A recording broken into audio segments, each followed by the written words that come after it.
Welcome to the Kaizen Summit sponsored podcast, Curiosity and Command. I'm here with Kenny Baker.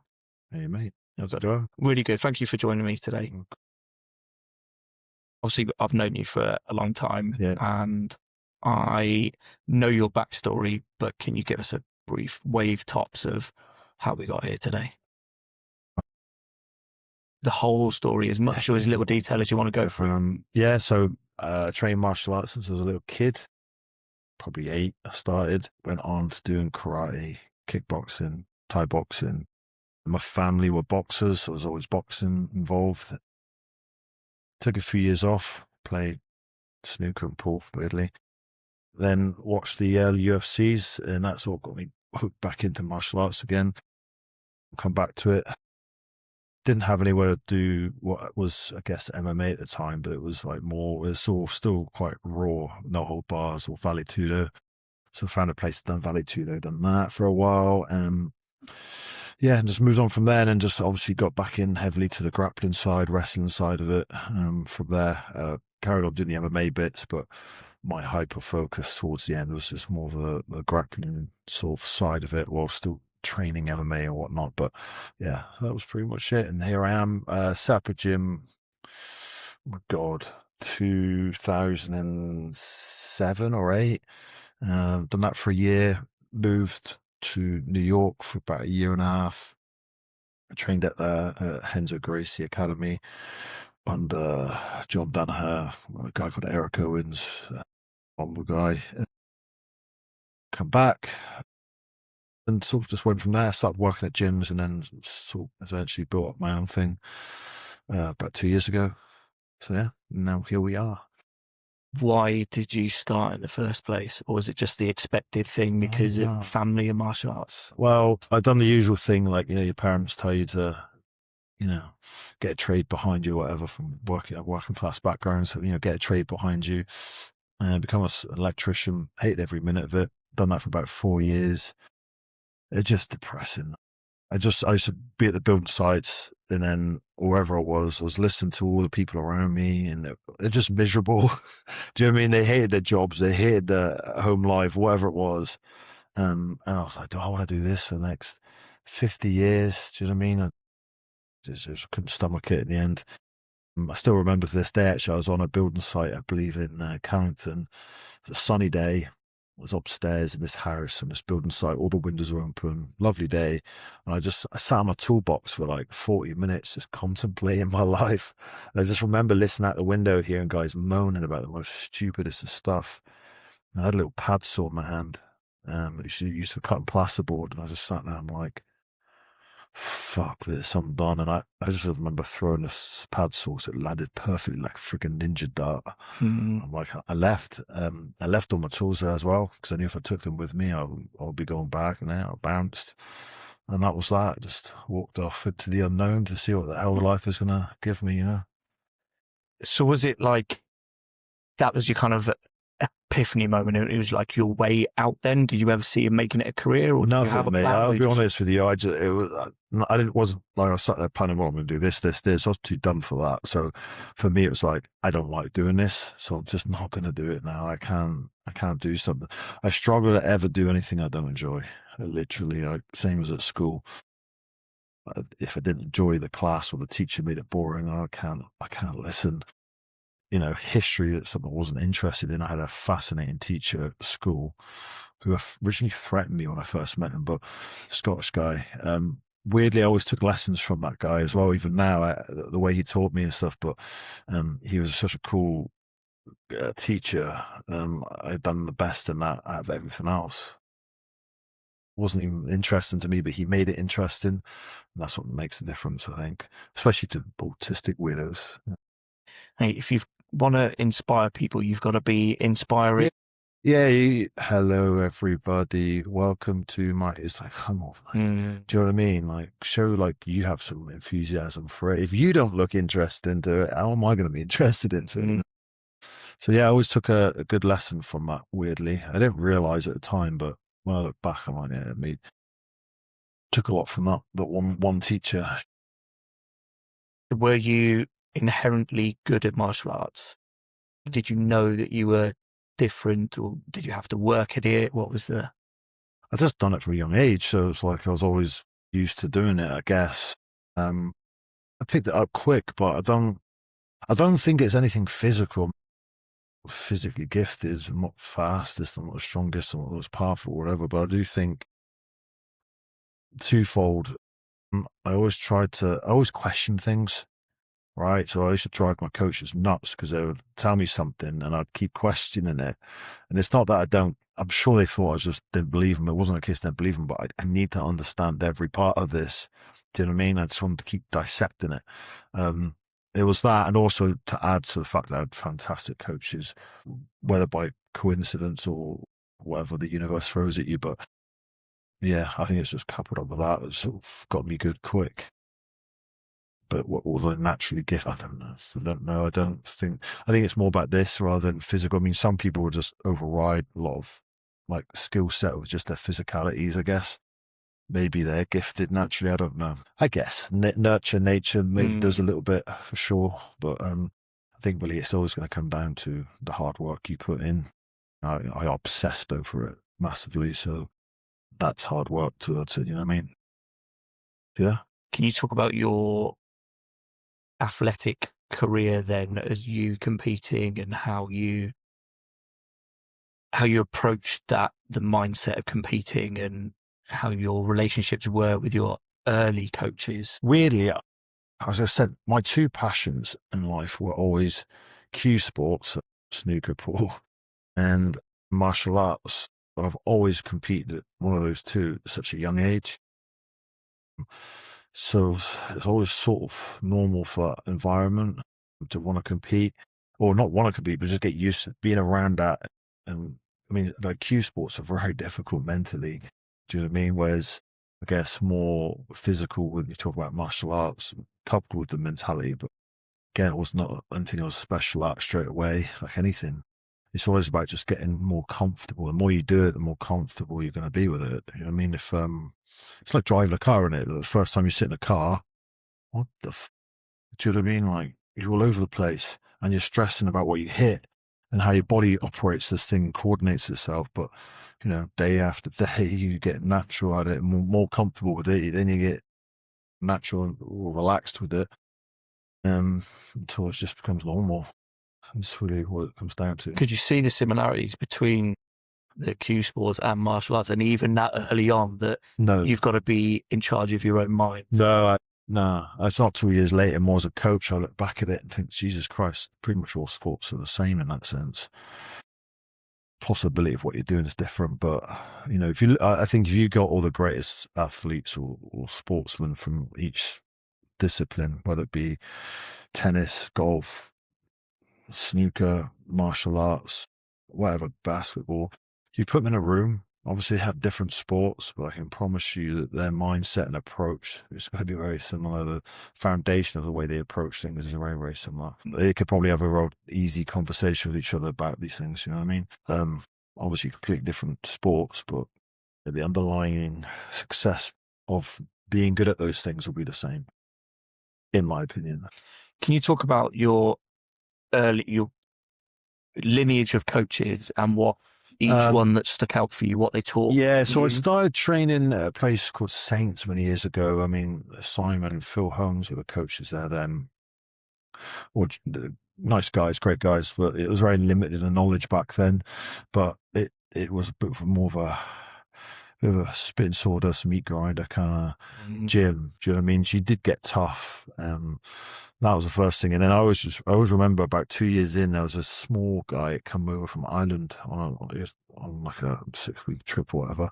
He's only a white belt in Jiu Jitsu. And this is the first time we actually experienced an actual Jiu Jitsu player or whatever white belt would be back then.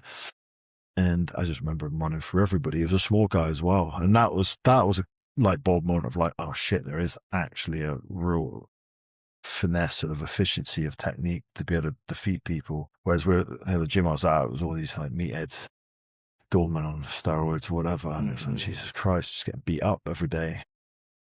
There was that, but that one for 2 years. But then a couple of friends of mine came back they went away to America to train at Team Quest at the time with Matt children, or they went away on holiday to train there. They actually went there for one day, and someone suggested to go to a gym called Straight Blast Gym, which was around the corner with Matt Thornton.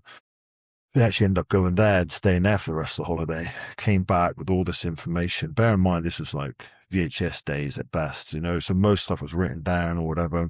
We literally built a whole jiu-jitsu game over a year from that, basic games of frames and how to escape and stuff like that. We got a couple of SPG videos of some of the early ones, and used that as well. Fantastic, useful stuff at that time. End up finding Carl Tanswell. Sorry to interrupt. Were you coaching at that point? Not really. We were just, you could say, coaching. I mean, Phil and Simon had sort of left at this point, so it sort of left to me, another guy called Mark Baker, who was there at the time, who were the only ones that could do anything. So we ended up starting teaching stuff, but it was very rudimentary, obviously, but we've done what we could. Sort of built, but it worked, you know what I mean? Like, as long as you're honest with yourself, I don't know that, don't know that. If someone asks a question, fuck it, I don't know, go figure it out, find out. And just sort of slowly build a game. I think as long as you're, the thing is, I met a guy called Carl Tanswell then, who was a UK SBG, had a guy, fucking phenomenal coach, like phenomenal person. And he was the first guy. I owe a hell of a lot to him. But he taught me how to start thinking about the game, how to approach the game, how to coach myself and other people and stuff like that. So I'd go see him out from Manchester for a few days, I'd come back, and then we'll just work on stuff that he'd done. And as long as you create the right environment, even if you have limited knowledge, if you have the right environment, brain power about you, and you're ready to be willing to listen, learn, you're gonna pick up a lot of stuff. Do you know what I mean? Which I did over a space of 3-4 years. Yeah, that was my SPG era. But then something happened with Carl. He left the country, so I ended up not having a coach. But sort of at the same time, then Nelson fights in the UFC and stuff. He started training with me at the same time with SPG. He had gone away to Henzo's in America for a year, and then I basically moved over there for a year with him, a year and a half, whatever it was. And just spent the whole time focused on training. That was a hell of an experience, not just for the martial arts side, but it was the first time I sort of isolated myself away from my surroundings, the people I used to hang with, bringing area and stuff like that. And yeah, I mean, me and Gunny were together there, but he'd go home for a few months, so I was basically out on my own. Gives you a lot of time to just self-reflect, think about stuff, and then just being around good people that are trying to do something with their lives. This is a little bit different, where there's a lot of guys trying to get into the UFC or big world-class grapplers. That was a phenomenal time. I hold a lot of them dear to me still. Good times, and I love following their careers now and what they're doing, like Neiman Gracie and people like that. They've done very well for themselves. Yeah, but the crazy thing is as good as that was, the level of training that was, I didn't actually get that much better over there for that year and a half. What I did do is when you always think like iron sharpens iron, and it seems to blunt it's how you rub them two bits together. I feel the biggest thing for me was what I learned over there is how to apply myself better for when I came home. So I always remember a story they always spoke about Hodge Gracie and how good he got when he moved to London, because all he had was white and blue belts to train with. That was like a perfect environment for him, because obviously as long as you discipline yourself, you just go out and beat them, you can literally use them as live drilling partners. You can beat them, but like I can sort of try new things out, see how it works, let them move a little bit. And you can go for hours with that, and you're just like constantly downloading this matrix of the game. Whereas when you're going against someone your level, it's just a war. It's just a war that gets you battle ready, but it doesn't really download us all the new information or new techniques or whatever that you're trying to acquire, get that efficiency going. So it wasn't until I then came back from New York. It was weird that year following on from that is when that time I progressed massively the most. Yeah. Which also taught me a lot about the mindset as well. It sounds like Carl gave you the like framework of how to think, and then going into that new environment was where that almost embedded itself Yeah. for you. Yeah, I think about that sometimes, like, because Carl gave me all the information, and sometimes I know I was a pain in the ass. I didn't always fully listen to it. Like silly things as well. Like, dude, you got to warm up. You got to do this X, Y, Z. Your body will be fucked by the time you're 30. I was like, I didn't listen to that. Just jumped in, rolled, and then got out.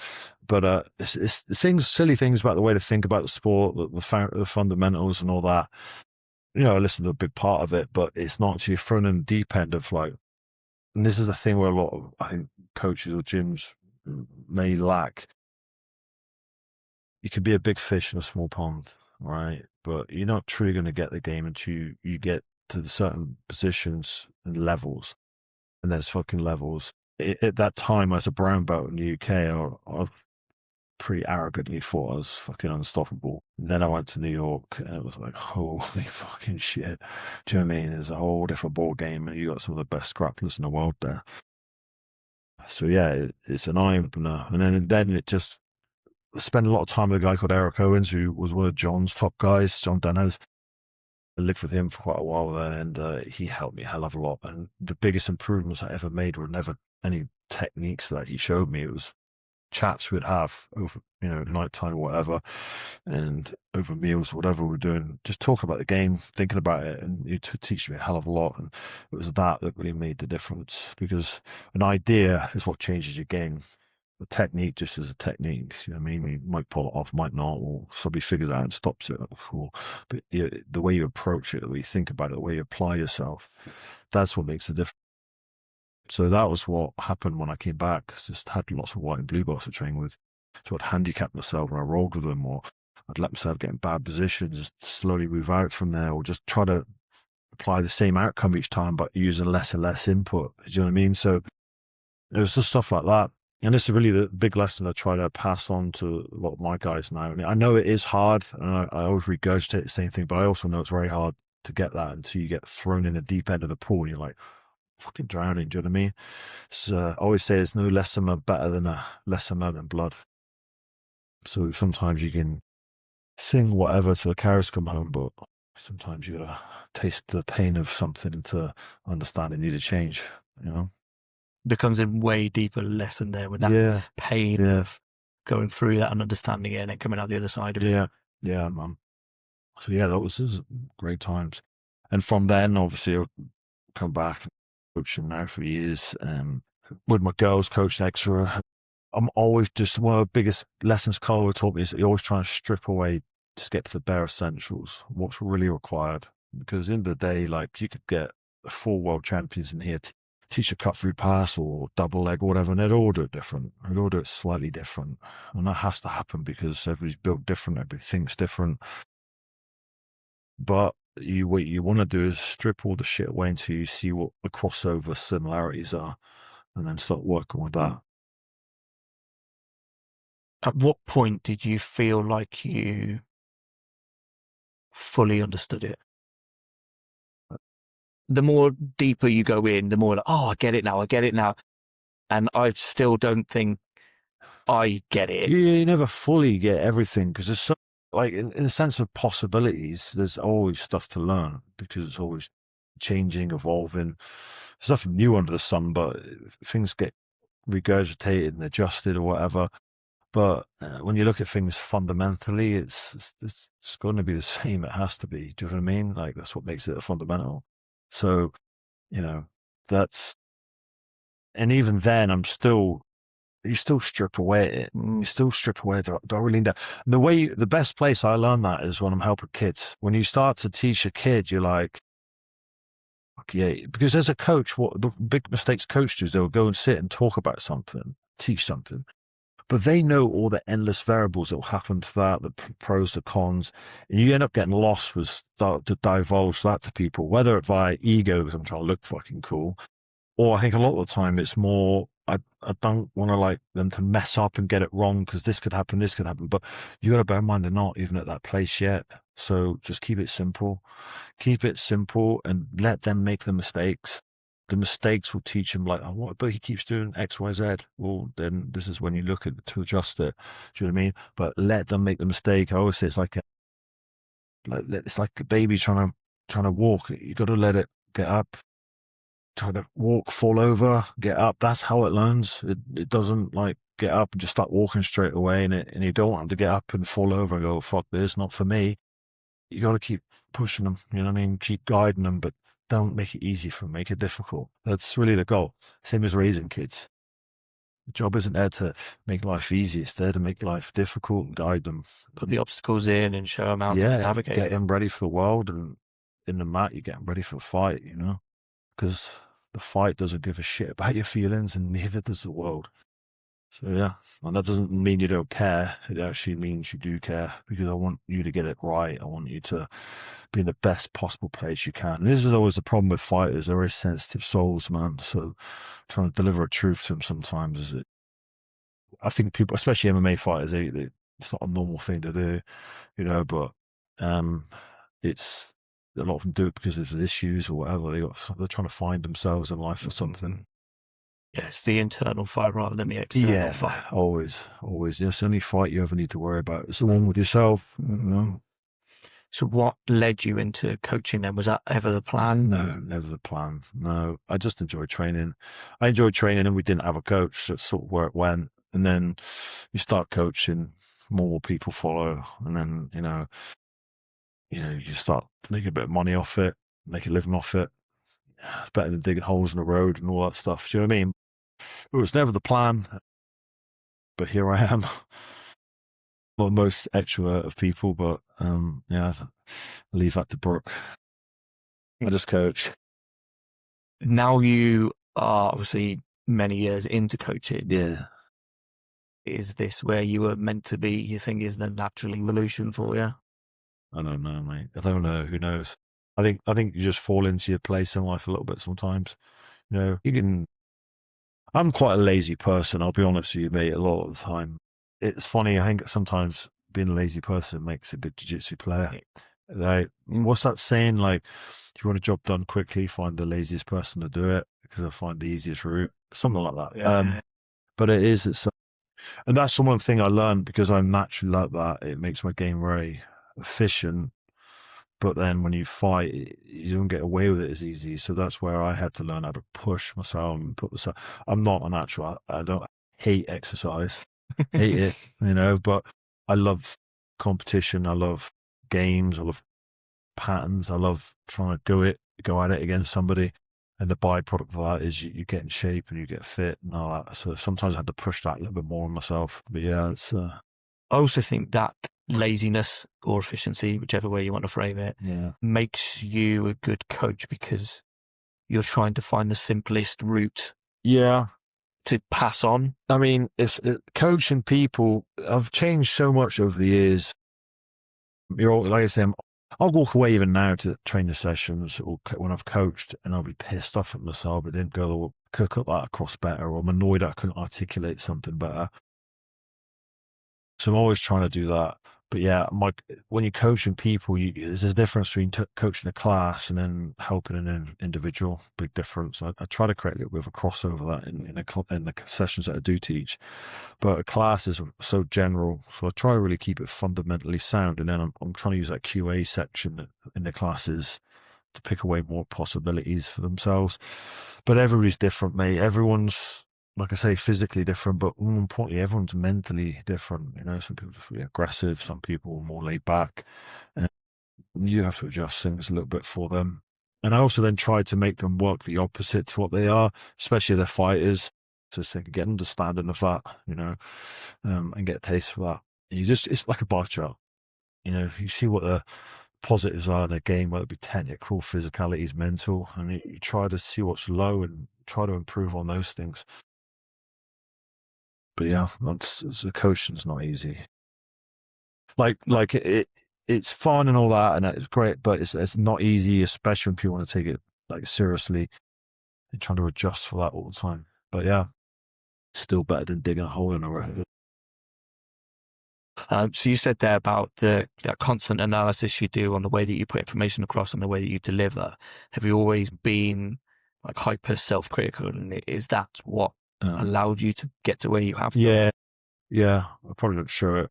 I don't know if I do show it or no, but I can get frustrated with myself sometimes. I can't get something across. So it normally comes out of me looking like I'm being annoyed at somebody, but it's like I'm actually getting frustrated that I can articulate something more. I'm trying to get it through to them, do you know what I mean? And it's annoying that I get annoyed at myself that I'm not able to get it through to somebody. But you just got to keep plugging away. And some people can pick it up by you explaining things. Some people just got to go through the grind of it and get beat up a little bit and get caught out with the same thing until they figure it out. You can only guide people. That's one of the biggest things. You cannot, and you can't make somebody who you are. You have to help them for who they are and work to their strengths, obviously. Coaching, it can be fun, but it can be like stressful at times as well. Especially when you see like they're just there, they just need a slight change of approach because it's the mindset they need to change. And yet it's the easiest thing you can say to someone, but it's the hardest thing to do for yourself, because no matter how much I say it to you, ultimately you've got to coach yourself through that. You have to discipline yourself. If you've got to say relax more in sparring or whatever, you relax more. And it takes time, but you relaxing more is now going to mean you're probably going to get beat for a bit, and you're going to be like, well, it's not working. Do you know what I mean? But you got to go through that process and you figure out how it works. And I can only guide somebody, and it's frustrating when they're not. It frustrates me when they don't trust me enough to listen, because there's nobody that wants to get you better than me. Like, you know what I mean? You're representing everything I'm doing for the last 25 years. So that gets frustrating, I guess, that side. But, not everyone's going to be the same. And this is why there's very few people that make it. Very few. Yeah, the attrition rate is unbelievable. Yeah. And there's levels. Like I said, there's levels. You need to be a really good black belt. At the gym, we've got some damn good black belts, but they're not best competitors. Like you have Jordan, Marcelo, Ross. You roll with anybody. It's a tough role. Mm-hmm. They understand the game, but they're not natural fucking go get medals. You know what I mean? They're not that way developed. Whereas and you have, I guess, other people like Zach and Harrison are trying to do the MMA, and they're more competitive. There's those types and those types. You're trying to combine those two things together. Do you know what I mean? Because they're so efficient. These guys, they've got the black belts and they've got a good mindset for it when they roll them. They're so fluid. But you need them to have that bite in them to like, okay, this fucking, sometimes it's not going to be pretty and you just got to go. And these guys have that side and you're trying to get that side. You're always trying to get the fighter to become the athlete and the athlete to become the fighter. So you know, you create a really good martial artist. It's just all part of the game, mate. I think I've learned slowly, even now I'm learning, like, you just got to let things be how they be. Sometimes you can't keep like getting annoyed, a bit frustrated at things because they're not going the way you want. It's almost how you taught yourself, mate. You're saying when people went away to SPG and then came back, and then you were studying the written notes and then going up to Carl and then coming back, and it was that. I think you've got to be very self-aware, self-critical, and have that exploring kind of mindset to be able to do that and to like, right, get rid of that, add that, change that. It's bizarre because you've got to be serious, also got to be playful, right? It's a bit of everything. There's some people say like, some gyms just spar hard all the time, which I don't advocate one bit for. And we play a lot more light play sparring, and that's I'm getting into that, but that to me is what's important. That's how I was taught, and it literally is a 9-day difference. But we also need the other bit as well. It's just to what percentage you need it. I remember talking to Greg Jackson, and he was talking about when he came down a few years ago, but he was talking about John Jones, and he literally said they only do 1 day hard sparring a week, 1 day, and that's only when a fight's coming up and they're fully padded out, kitted up. Do you know what I mean? So it's more about this downloading the matrix, where I think it changes sometimes. They're going to hate me for this. Whereas like I have a couple of guys and they've had quite a nice upbringing. They're not come from the rough parts of society and life. That makes a difference too, because they've had it quite easy. Do you know what I mean? So it's a little different to a guy that's been dragged up in the rough areas of society, and he's gonna have a little bit of a different approach to things. A little bit more bite to him. Do you know what I mean? There's a little bit more aggression to him or whatever, and you need that in a fight. But I need to be able to control that. I need to controlled aggression, need a bit of control that. Whereas the other guys, nice upbringing, all that, they're very smart with it, figure it out, it's very pretty, but sometimes you've got a bit of a dog in there. So I was just trying to get all that back right sometimes. I have ideas. I come up short recently with a couple of the fighters. It was I had a feeling it was going to go that way, weirdly. We were talking about this with the fighters yesterday. But I've got some approaches. I need to find some, I'm a big, especially if you're taking it serious at professional level and stuff. I think you need your gym where you could have your headquarters, so to speak. So you have somebody like, I'm overlooking everything that they're doing, but definitely need to be venturing off to gyms up the line, and go to these high level gyms with just bodies. You need bodies in different environments, get a taste of uncomfortable, also a different environment. Maybe it's a gym that spars harder and stuff like that. You need to sort of figure out what's missing and try to apply that from. I'm a sucker for analogy, and what's coming up for me is you now see yourself as a chef, that you're like adding a little bit of like salt here, a bit of pepper here, and just kind of like playing with that bit depending on what the what the beef needs. I'm just saying of Gordon Ramsay, man. It was just like, fucking idiots. Can you talk about your personal philosophy then with the sport? And it obviously it's been shaped by your experiences, by going over to America, by Carl, obviously very, very much so. But how has your philosophy like developed over the years as to what it is now, 25 years deep? How do you mean? So when you first started, has your understanding of what jiu-jitsu and what that does in life and for who you are, has that evolved over time as you've kind of understood the levels? Always evolves. I think there's a baseline. It's like you start digging deeper, like a tree. You start digging deeper and look at the roots of it all, rather than just getting more up on the tree, look at the leaves and that. You start digging at the foundations of things. It's always about digging internally. Always, you see people like the gym hop and stuff like that, trying to find answers. The fucking inside you just need to dig inside. Problem with that is, we've spoken about this before, like to do that, you need, the biggest thing I'd ever advocate in life to anyone is to value truth above everything else. Now, that everyone's going to sit there and go, yeah, of course I do that. But we don't. We fucking don't. Do you know what I mean? Especially when we start talking about ourselves, because the thing is, you got to dig it yourself for truth. It's not just one layer of pulling back the veil. No, that's what it is.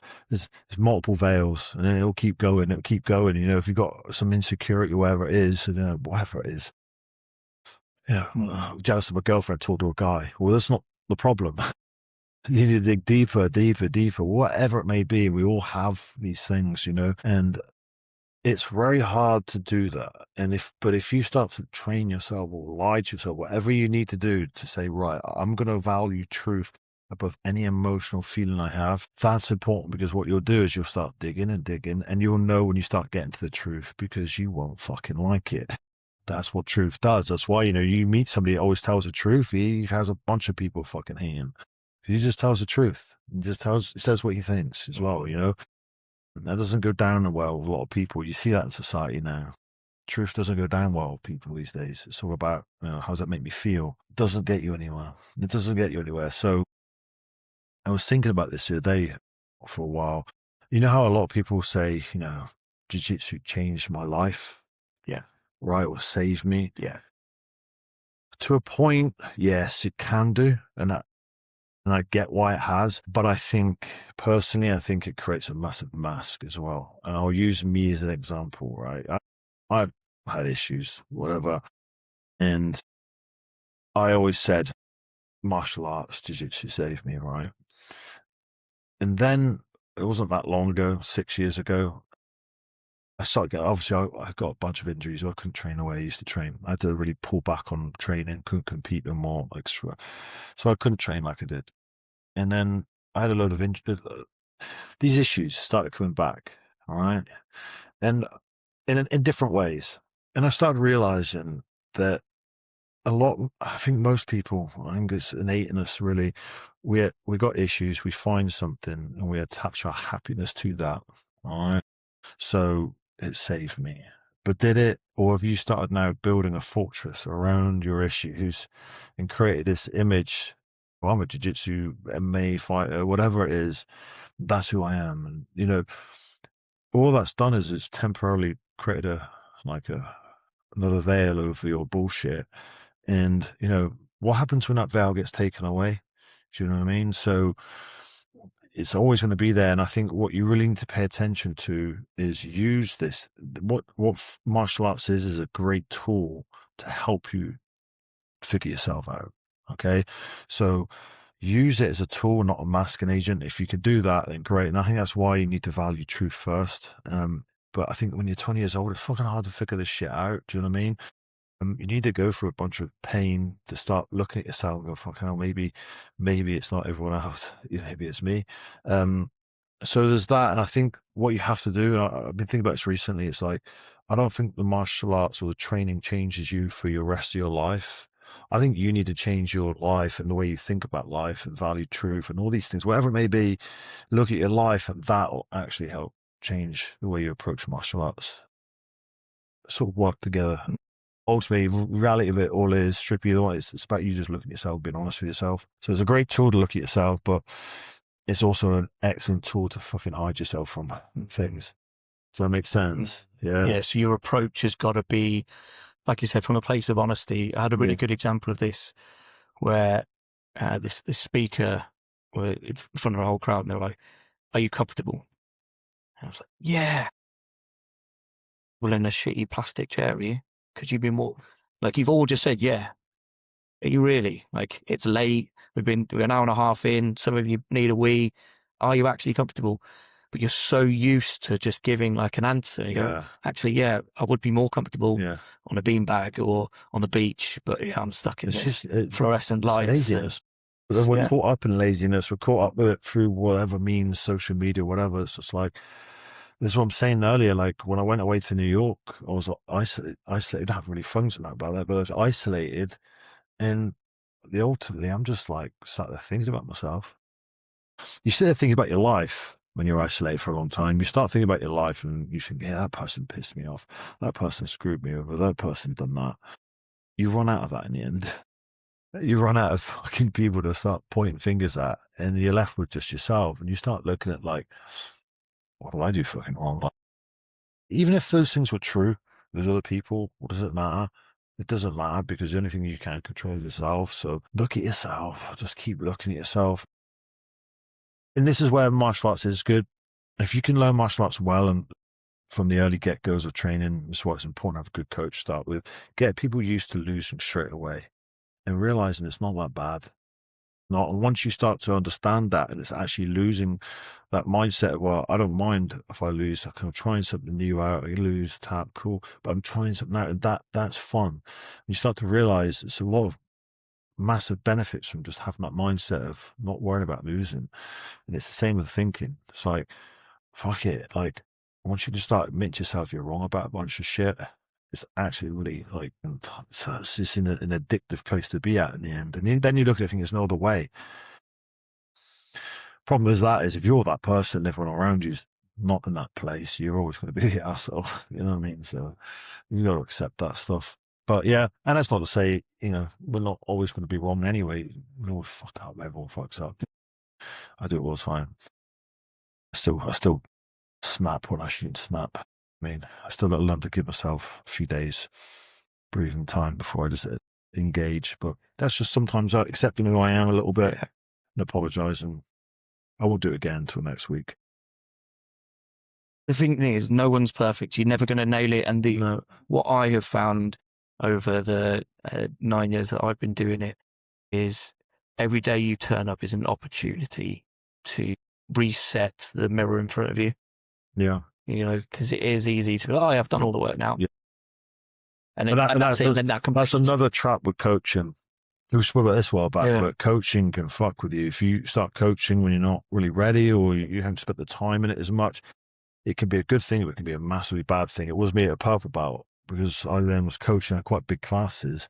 I just thought I knew everything. because they're looking up to you, and you put ultimately that by not even saying it, but they're just putting you on this fucking pedestal, and that creates some fucking weird aura in your head where you're like, you can't fail now, like or you're thinking I'm great, but a bit of both, all of it. Insecurity just starts to creep up on you, right?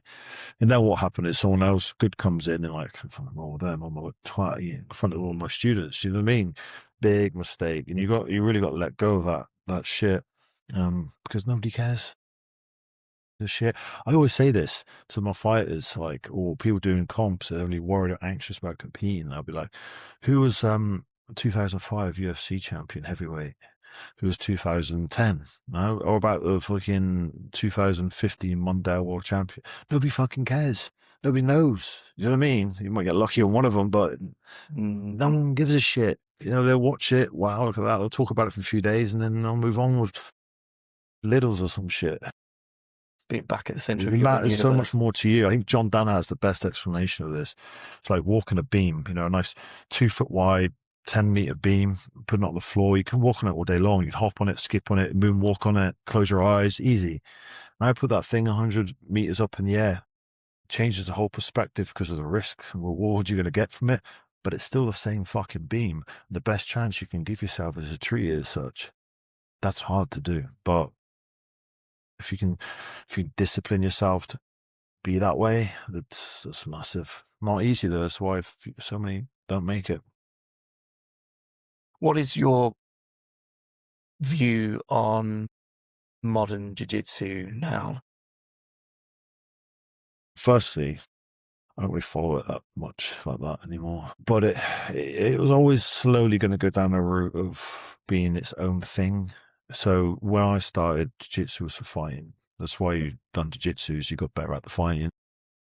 And that's really where it came from. It was designed for that. It also wasn't actually designed to fight other people that did jiu-jitsu, was it? It was designed to fight people who didn't know. But so it's changed massively. There is an element to, it's massively like a lot of these guys are doing the sport style jiu-jitsu. They're playing to the rules, and they're designing it as such. And that's fine. It's lovely to watch. It's beautiful. It's selling. It's opened it for the masses more. People don't actually fight. So it's great. And I went down that route for a good 4 years. So yeah, it's good. The problem is it creates this disillusional belief of what really happens in reality. I mean, you only have to change 1 or 2 rules in a fight, and it will completely change the way you have to fight. Right? If you took away rounds, just done a 15-minute fight, or just took away rounds as a winner, I mean, I'd be hard pressed to find anybody that would beat the Diaz brothers in a day. Do you know what I mean? So just keep going. So, and you can't finish them. So, rules make a big difference and make a change. But that said, if the argument's going to be, these modern jiu-jitsu players will get their asses handed to them by Dave in the pub, well, then that's delusional too, isn't it? Because, you got some guy at fight who's a bit of a scrapper in the street. I've got some professional basketball player. I'd still put money on the basketball player. He spent his whole lifetime using his body, timing, energy, motion, knows how to move. Do you know what I mean? Competitive, understands how to deal with stressful environments and competition. So I'd still put money on that, generally. So it's just a bit of a silly argument, really. Like, if they want to do that, it's fine. Sport jiu-jitsu, great. It's gone well.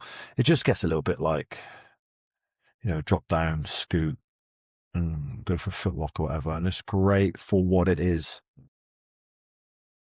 It's a false sense of security. Yeah. I mean, but then even then, some guys are going to pull it off because they're just that much better at it than they are what they do. That's what I'm saying. This is a silly argument. If you're asking me what you want to do to get best at fighting, learn how to fight, do all of it, But that said, but then you look at the UFC or MMA in general now, it's heavily ruled against the favor of a jiu-jitsu player anyway, right? What if you got your 5-minute round, if that 3 in amateur? So you got a 5-minute round. You got to take somebody down in that time who's fresh. They're all fucking strong, right? So take them down. Let's say you got them down after 2 minutes. Let's say 3 minutes. You got 2 minutes then to work for a submission. But then jiu-jitsu was never really designed to just get quick shit. Do you know what I mean? It was designed to take the energy away from the other person, slowly work on them. So it is heavily geared against them. That's why I would love to see, like, MMA to be like just a straight 15-minute fight, or at the end of the first round, they're on the floor. The second round starts in the same place as the first round finished. I think that's fair, but I get it as well. It's not going to sell as much as people get knocked out or whatever. So, but it's interesting that you see the Dagestanis now coming in over the last few years and wreaking havoc. But I think it's slowly going to start seeing that change now. You saw it even the day with Strickland. So I think that it always happens. It'll just keep going this circular pattern. It's, grappler, striker, but they'll all keep getting better. It's like the beauty and the curse of sport is having a functional sport, kickboxing, MMA, is you're being tested, but the very fact of the rules is it will then always favour certain. Yeah. Unless it's just like things. You ready, no bite, no eye gouge, and just scrap. Then that's pure. When you see what's going to generally work the most. I mean, headbutting's huge. You mean, or stomps on the ground, stuff like that, up kicks, massive for jiu-jitsu players or grapplers, but you can't do that. So, but I get it. It's just a business. You got to make money. I guess, is there a warning that you would give to people doing jiu-jitsu of things to avoid or a trap that you could fall down? And kind of what I'm getting at is there any, we've talked a lot about the mindset that you need to have in your approach to doing it. Is there, with the modern game, is there any warning that you would give to people to avoid a methodology style? Do you see what I mean? If you're just focused on the outcome, for example, you're missing the bigger picture. Oh, it's hard. I mean, there's so many gyms now. I know it's a big. I think really just, if you're going to start out, go around to a few gyms first, see what's what. But I think more than anything, it's more of a case of, look, try to avoid places that are going to just go hard and try to beat each other up. That's a pretty basic thing to understand. It's not how you get good. So look at their lineage a little bit, and don't just, I'll tell you what gripes me. This is how you got me, man. World champion, right? World champion, whatever. Fuck off. Like, world champion at Masters 4000. Do you know what I mean? Or world champion at Blue Belt or whatever. Be honest about that. If you're going to put that there, just be fucking honest, okay? But because people would have come in, not the difference. World champion to them is a world champion. Do you know what I mean? And I think that title in itself gets you so easily, like kickboxing did many years ago, right? You're basically born a kickboxing champion and then you had to lose it to be unique. It's like, so be honest about that, because like, I think the world champion title should be reserved for the very few elites. That's it. You know what I mean? There's so many fucking organizations or levels and belts, and just be fucking honest about that for a start, okay? Because when I see that, I just see weakness. Do you know what I mean? I just see like a little insecure person just trying to be something they're not. Listen, I train my ass off, train with the best people in the world. In the training environment, in the gyms, there wasn't anyone I couldn't really roll with and be fine with, but I didn't fucking make it. It is what it is, you know what I mean? It takes a unique brain to put it all together and get it right. So you should fucking respect that. That's first and foremost. That's not taken away that you won, seniors 6 or whatever it is, and you've done a good job, but be fucking honest about that. Don't just try to hide it under the few little words of missing things. You know what I mean? Use the marketing speak. Right. It just grinds me, that shit, mate. But who's your lineage, and also who have you competed against? Do you know what I mean? Like, you could be a world champion and fucking fought, 2.5 people and nobody know who they are or whatever. Like, who have you? I'd rather be trained by somebody who's lost close fights to high level guys than somebody that's won a title. I can set up a competition now around the corner and claim it's the Southwest Championships or European, whatever it is. It's just silly shit. Just grinds me, personal. That, but also, just look at the ethos and how they train. environment. I mean, where I run my gym, we were literally talking before I started, I try to create a community, rather than just transactional, come in, pay, or fuck off. Do you know what I mean? And that's fine if people want to do that. I like that community thing. I think it's nice. Problem is that you do get a lot of internal bickering sometimes with certain things. It's just the way it is as families. Do you know what I mean? But I mean, we're very lucky. We're very minimal with any of that stuff. But even then, even the transactional gyms, you get that all the time. It's some of the problems you have at gyms. But there's such that side, the benefits far outweigh any fucking negatives in place. I mean, the message I get over the years was how it's changed people's lives or just saved them from dark places, you know, whether it's a breakup or they just come back from military and lost and what the fuck they do with themselves. Gives them something, you know, especially for young men, especially this day and age. You blink the wrong way and you're in trouble. So it gives you a good outlet because I think guys need something, especially, you know, I'm not saying women don't, but guys need something to control and learn to control and out, get that aggression out of them and just, you know. And give you purpose and community and understanding all those things, and connection. Yeah, learn how to protect yourself, feel confident, protect your family. It makes you feel like a man, you know what I mean? So those things are important. But what was the question? Oh yeah, what to avoid? Just, I don't know, it's hard, mate, without being rude, but just try to avoid dickheads. It's weird, probably should avoid my gym. But yeah, it's just learning to like make sure the environment is nice for you. Make sure it's comfortable for you. You know, you shouldn't feel uncomfortable. Everybody at all levels should be there to help you. It doesn't matter if you're a black belt or a champion or a purple belt. In my gym, everybody helps everybody. And that's what I think is beautiful. I go to a lot of gyms over the years. You know, you can just go up to a black belt and ask them the role. Half of them won't even talk to you. Higher belts will look down on you. Yeah, avoid that shit. Avoid it like the plague, you know. It's even like injuries. If people are injured at my gym or they can't, maybe they're going to run late to work or whatever, whether you turn up injured and work around what you can do, or, you know, you're late from work, don't miss the class. If you're 10 minutes late, so fucking be it. So it's not to kill me. Do you know what I mean? As long as you're not being disrespectful with that shit, taking a piss, but, you know, I'd rather people be in their training and work with each other or just come and watch it. Do you know what I mean? Watch. That's a good option, is to go around gyms and watch a few classes first. Yeah. Yeah, you get a real good sense of just a feeling of the energy as well. Like I do definitely, I'm a big believer in the energy of groups together. Yeah. You can kind of pick up on that. Yeah, the little banters between them. I mean, and not every gym's for everyone. Like, you know, my gym won't be for some people. Other gyms won't be for other people. So you need to find out what works for you. I mean, my gym, like I said, it's very sociable. We do like to have a joke with each other. We're very comfortable with each other. But some people don't like that. They just want to get in, get out. So just have a look around. There's a lot of good gyms these days. You kind of touched on it there. Can you talk about your transition from going into coaching and then eventually becoming a gym owner and then head coach, and how do you find that? Hate it. I hate it. I just like coaching. That's the thing. You know what I mean? I'm not an extrovert. I'm very lucky now. My girlfriend Brooke is a natural extrovert. She runs the head of hosting or the head of the desk and all that stuff. I see someone walk in, I'm like, shit, what do I say? You know what I mean? It's just who I am. I feel more natural once I'm on the mat, interact with people. Yeah, I probably look miserable. I've got a miserable face. I can't help it.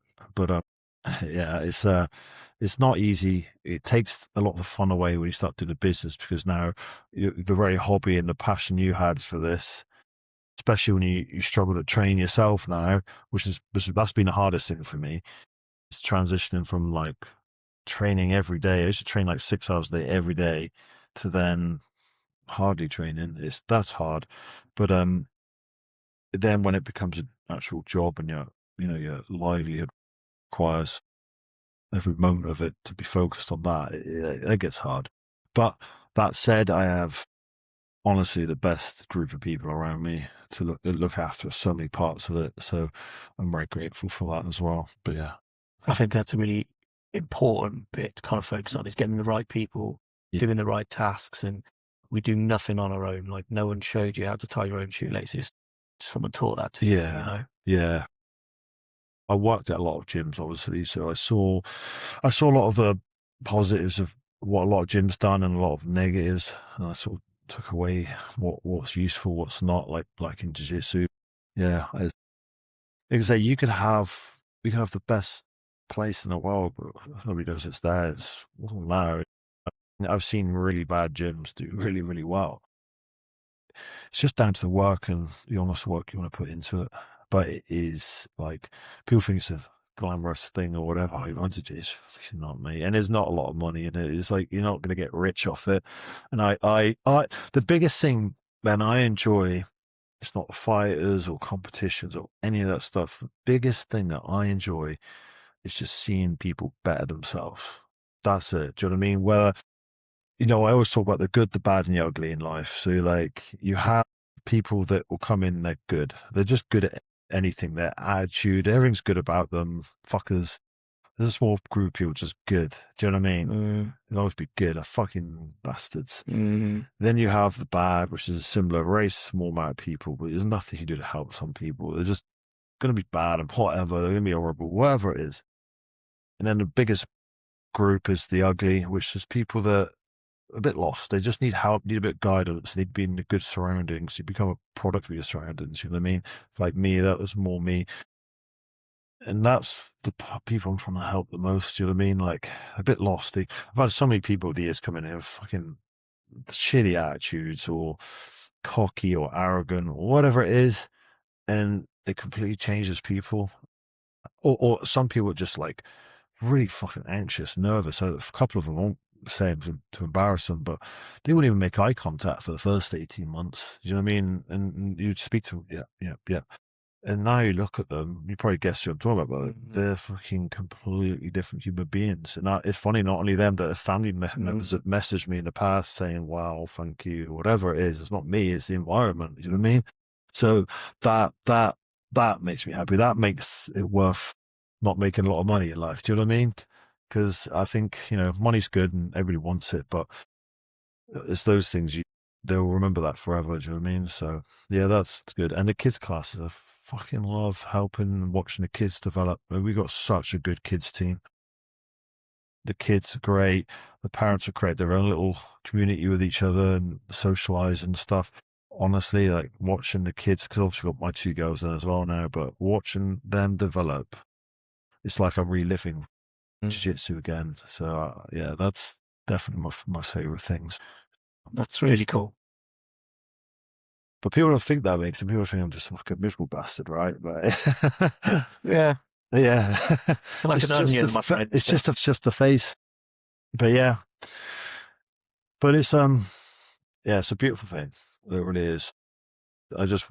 I do like to truly see people better themselves, and that's why I get really disappointed when people quit themselves, get pissed off, blame this, blame that. Genuinely disappoints me, because it's not easy. None of this is meant to be easy. It never will be. Life isn't easy. You can have your ups and downs, but I think you got to stay grounded to who you are, or who's actually helped you, and be loyal to that. Because without that, you have nothing. People always want to blame X, Y, Z. But like I said at the start, look at yourself. No one's here to be bad. Do you know what I mean? But sometimes you're going to feel that way because you're not looking at yourself. So yeah. I love the legacy part of it. People that, it's not just the people that come into the gym. I know obviously firsthand what your gym has, for me personally, done, but for everyone that turns up, it's the ripple effect then of the husband and wife at home, and then the ripple effect of the kids. And now you're turning up at home more present, more your raw, authentic self. You're more honest, you're more self-aware, and that passes on to the kids. And then that's a generational thing. I mean, that's no small thing, Yeah, because I don't see that side of it, do I? So yeah, it's mad. That zoomed out lens of. I remember, mate, I went for a bad spell 6 years ago now. Probably some of the darkest point in my life. And obviously people figured it out or whatever was going on. And I just remember the messages I got. And there were messages I got from people. I just remember this one message from this guy, and I'd only ever met him once where I taught the seminar, and he messaged me just saying to keep my head up, blah, blah, blah. He goes, you don't know this. You probably don't even remember me as he's typing this, which I didn't. And he said, you met you at a seminar once and you gave me some advice about something. And he said, it literally changed my life. And it's done X, Y, Z since. And I had not a fucking clue. Do you know what I mean? And I should pay attention to that because I know how much Carl and Eric had done for me, like insanely. And they probably don't know. They probably have no idea what they had done for me. Do you know what I mean? Yeah, it's so crazy. It's an odd one. Yeah. But yeah. Yeah, it is. I think it's good to have that bit of time to kind of reflect because it's important for people. I don't reflect on it much. The only times I bring these things up in these podcasts, but yeah, I should do really. I should sit and think. Or think. Stick to your strengths. Yeah. I want to be respectful of your time. Is there anything that we haven't covered that you want to? No, I don't think so. Any lasting thoughts? Lasting thoughts. Oh, just I think in anything, I'd say this to my kids now and stuff. Just value truth, whatever it is in life. With society, you can just value truth more than anything. And everyone's going to think, yeah, but I am, because you're not, because it's just suiting you. You know the truth because you're not going to like it. And it's really that you got to dig at. We're all flawed. So yeah. And I love psychology. Like I love looking at stuff like that. So pay attention to yourself. Be the person you want to be and be the person you want your kids to be. Yeah. Do you know what I mean? And it's not something you're going to perfect. It's just something you got to keep striving for. And it's not because you're saying this, you're trying to be morally superior, like be like me. You're not.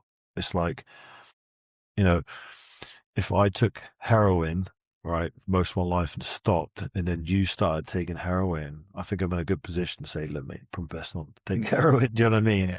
It's not about that. It's just truly wants to be better, and you're always going to be striving to be better. So it's not coming from a place of trying to be arrogant or anything like that. But yeah, just seek truth.